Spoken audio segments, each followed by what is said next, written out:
Alright guys, Travis Detter here. I'm going to show you some differences between the Shinko fatty front tire, the 9100, and how it compares up to the 9090 and what pros and cons you're going to get from them. Okay, so here's a comparison.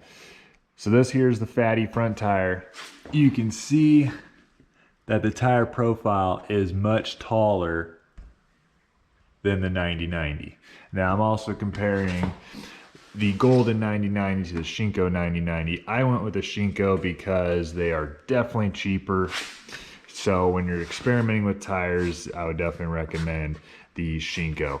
And when you compare them up to the goldentyre, the tread is damn near exactly the same. Even the compounds are fairly close. I've seen guys claim that the goldentyres are better than the shinkos. That may be true, but when you're talking a comparison that is this close, it's going to be, in my opinion, fairly minimal. But back to the pros and cons of running this fatty front tire.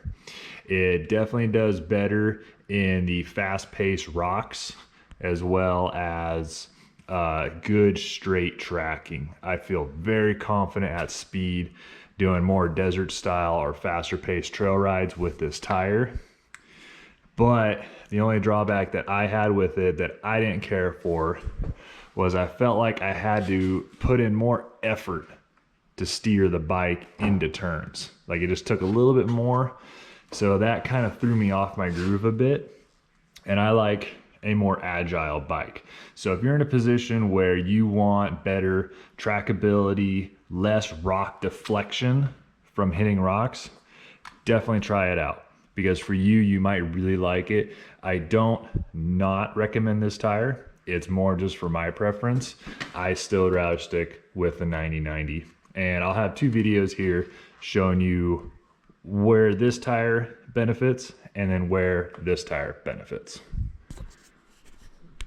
One more thing I want to mention with running these fatty front tires is that with it being a good ½ inch taller, you will want to raise your fork tubes about another ½ inch as well. On this particular bike, I have 3 lines. I would go about ¼ inch below the third lowest line. That will affect your ride height because with this tire being a taller profile, it's going to raise this bike up more, giving you more of a chopper-like feel. So to get some of your steering back, raise these guys up as soon as you put this on, and that will give you less of a drastic steering effect. These fat front tires can also kind of help compensate for a steering damper feel. So definitely would recommend trying it.